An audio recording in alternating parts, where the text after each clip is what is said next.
పెద్దమ్మా పెద్దమ్మా. ఏమిటి బాబు? ఏమిటి అని అడక్కు పెద్దమ్మా. మనీ ఆర్డర్ వచ్చిందా అని అడుగు. మనీ ఆర్డరా? మనీ ఆర్డర్ అని అడక్కు. కృష్ణ పంపించాడా అని అడుగు. కృష్ణ మనీ ఆర్డర్ పంపించాడా? అవును పెద్దమ్మా, 200 పంపించాడు. ఇంకా చూస్తావయ్యా. ఇవయ్యా సంతకం పెట్టమ్మా. ఉండు బాబు, కళ్ళజోడు తెచ్చుకుంటాను. నువ్వు ఉండి పెద్దమ్మా, నేను తీసుకొస్తాగా. బాబు, ఏమైనా ఉత్తరం రాశాడా బాబు? ఉత్తరం ఏమీ రాయలేదమ్మా. ఈ మనీ ఆర్డర్ ఫారం మీద ఏదో రాశాడమ్మా. ఏది? ఏం రాశాడో చదువు బాబు. దైవ సమానురాలైన తల్లిగారి పాదపద్మములకు మీ కుమారుడు కృష్ణ నమస్కరించి వ్రాయునది. మీ అందరి దృష్టిలో దొంగగా నేను ముద్ర వేయించుకున్నా ఇక్కడ కష్టపడి సంపాదించిన 200 పంపుతున్నాను. ఇది దొంగ సొమ్ము కాదు, దయచేసి స్వీకరించవలసిందిగా ప్రార్థన. ఇట్లు కృష్ణ. ఎక్కడి నుంచి పంపించాడో తెలిసినా బాబు? లేదమ్మా, కేర్ ఆఫ్ పోస్ట్ మాస్టర్ అని ఉంది. ఇదిగో పెద్దమ్మా, బాధ్యత లేని విధవా అని పెదనాన్న తిడుతూ ఉండేవారే, చూసావా పెద్దమ్మా? కృష్ణకి బాధ్యత వచ్చింది, ఇంటికి మనీ ఆర్డర్ వచ్చింది.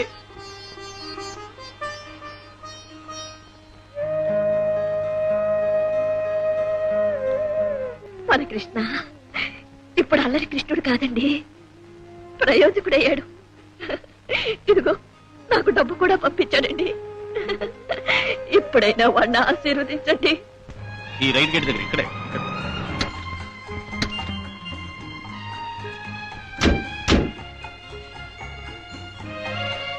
₹7. No keep the change, keep the change. No sir, tips తీసుకుని అలవాట్లేదు. దీన్ని బట్టి నాకు 2 పాయింట్లు అర్థమవుతున్నాయి. నువ్వు చాలా స్వాభిమానం కలవాడు అన్నది ఒకటి, అందుకే ఇంత తొందరగా రిక్షా నుంచి ట్యాక్సీ వరకు ప్రమోట్ అయ్యావు అనేది మరొకటి. థ్యాంక్స్.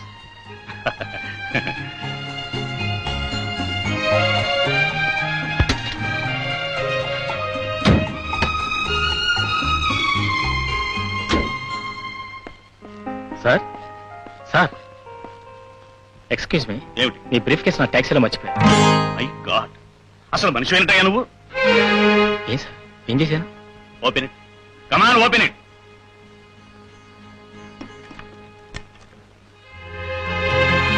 అదెంతో నీకు తెలుసా? ₹1,00,000 మ్యాన్, ₹1,00,000. వాట్ డాడీ, ఏమైంది? ఏం లేదమ్మా, నా మతి వైపు నీకు తెలిసిందేగా. ₹1,00,000 ఉన్న ఈ బ్రీఫ్ కేసుని నేను అతను ట్యాక్సీలో మర్చిపోతే పాపం జాగ్రత్తగా తీసుకొచ్చిస్తున్నాడు. ఈవేళ మన కారు డ్రైవర్ రాకపోవటం, నేను ఇతని ట్యాక్సీనే ఎంగేజ్ చేయటం. మన అదృష్టం డాడీ, లేకపోతే ₹1,00,000. Your right baby. దీన్ని బట్టి నాకు 2 పాయింట్లు అర్థమవుతున్నాయి. మనిషికి మతిమరి పుట్టకూడదనేది ఒకటి, పేదవాడల్లో ఇంత నిజాయితీ పనులు ఉంటారనేది మరొకటి.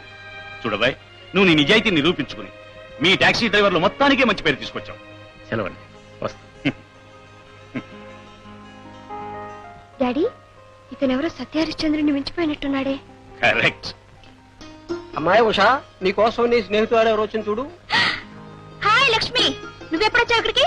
మా వారికి ఈ ఊళ్ళో ఉద్యోగం వచ్చింది, అందుకని. మంచి పని అయింది లక్ష్మి. నీకు తెలుసుగా, మా నాన్న నన్ను మా బాబాయ్ గారింట్లో ఉండి చదువుకోమని పంపించాడు. ఇక్కడ ఈ ఒంటరితనం భరించలేక చచ్చిపోతున్నానే. అదేమిటి, కృష్ణ కనిపించలేదా?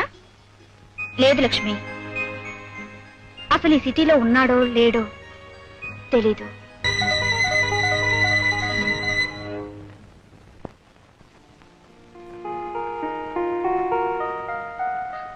అమ్మగారు, అమ్మగారు, శాంతి నేల లోపల మునిగిపోతుందమ్మా.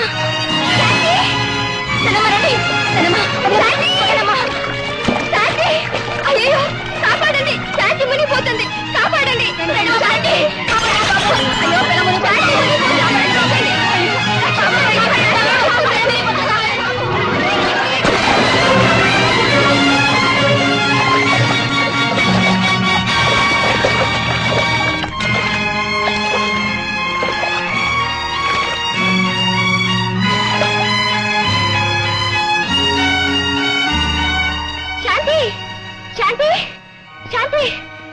చాలా థ్యాంక్స్ అండి.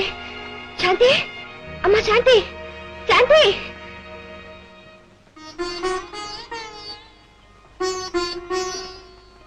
మరేం ప్రమాదం లేదు, మరో గంటలో తెలివి వస్తుంది. మళ్ళీ సాయంత్రం వచ్చి చూస్తాను. వస్తాను.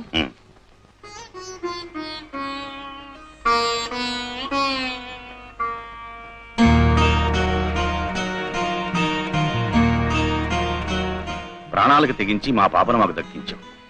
నేనున్న మాటతో తెచ్చుకోలేదు. కమా, టేక్ దిస్. ఏంటి సార్ ఇది? పాపను రక్షించినందుకు కృతజ్ఞతగా ₹1000.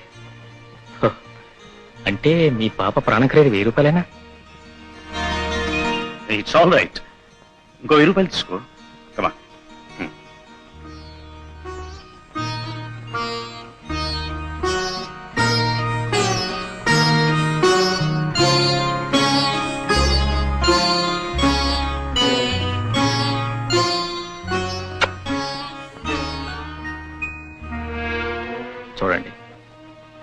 నీ బిడ్డ నిస్సహాయంగా మరణిస్తూ ఉంటే తోటి మానవుడిగా నా కర్తవ్యం నేను నిర్వహించాను.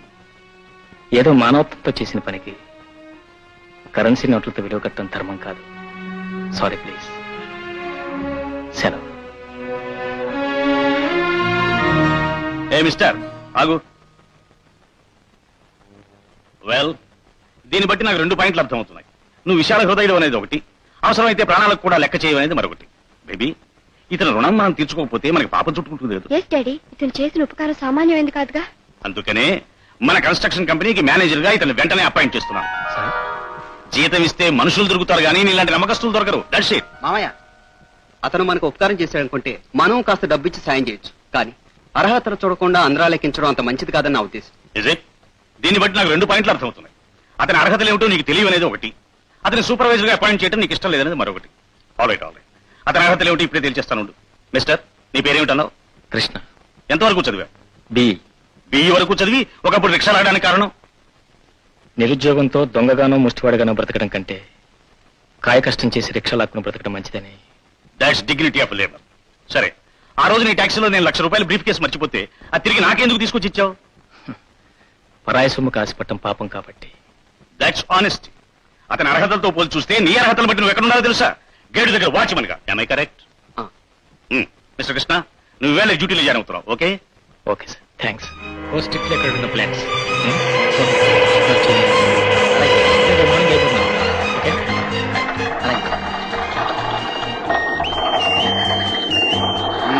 కృష్ణ, వద్దంలాగు. No thanks. వద్దనడానికి ఇలాంటి సిగరెట్లు కావు. 555 అంటే 3-5. జీవితంలో పైకి వచ్చిన ప్రతి ఒక్కరూ ఇలాంటి సిగరెట్లు తాగుతారు. Take it. I am sorry.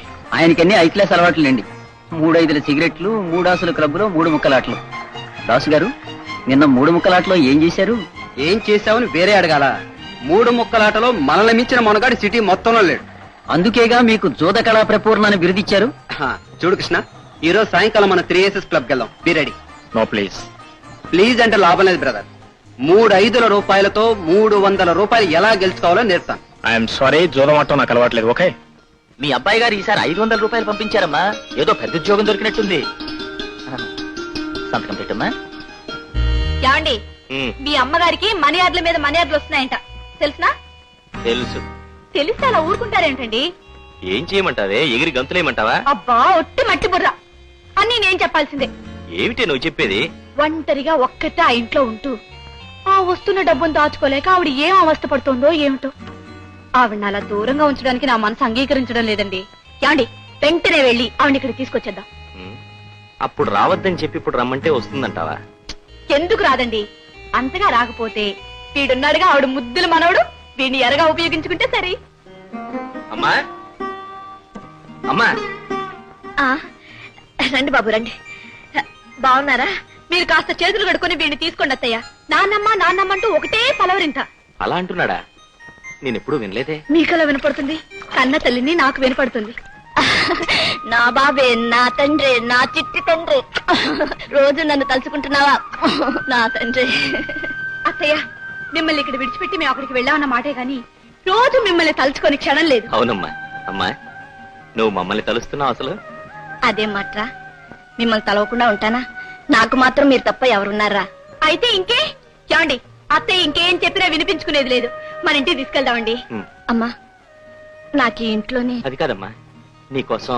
లేదు బాబు, నేను ఈ ఇల్లు విడిచిపెట్టి ఎక్కడికి రాను. అదేం కుదరదు అత్తయ్య, మీరు వచ్చే తీరాలి. ఏమండి, అలా చూస్తూ నిలబడతారేమండి? ఆవిడ అలాగే అంటారు గాని మీరు వెళ్లి సామాన్లన్నీ సర్ది మూట కట్టండి. వెళ్ళండి. సార్, పోస్ట్ ఆఫీస్కి వెళ్ళి మనీ ఆర్డర్ రసీదు తీసుకొచ్చాను.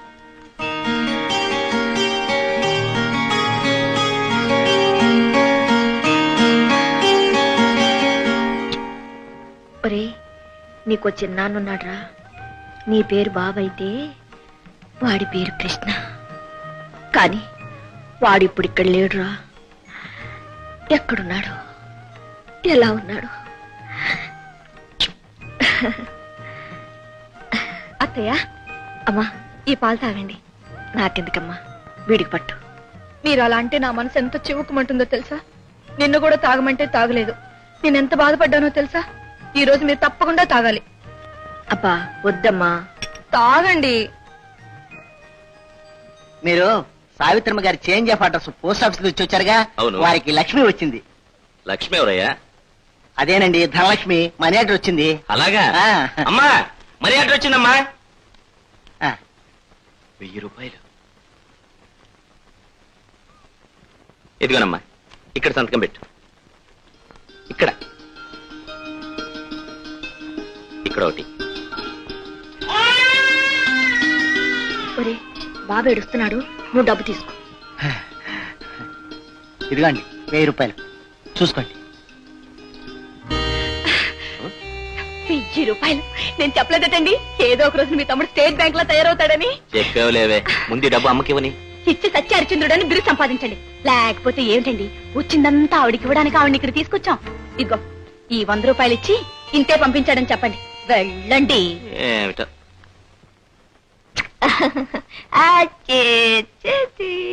అమ్మా ఇదిగోనమ్మా, తమ్ముడు పంపించిన 100 రూపాయలు. ఏమిట్రా 100 పంపించాడా? అవునమ్మా, పాపం వాడికి నెల ఎన్ని ఖర్చులు వచ్చాయేమో, ఇంతే పంపించాడు. పోన్లేరా, ఎంత పంపిస్తే ఏముంది, నేను ఇంకా బ్రతుకున్నానని వాడు గుర్తుంది, అంతే చాలు. ఈ డబ్బు ఉంచమ్మా. ఇక్కడ నాకేం ఖర్చులుంటాయరా, దాంతో బాబుకి ఏమైనా కొను.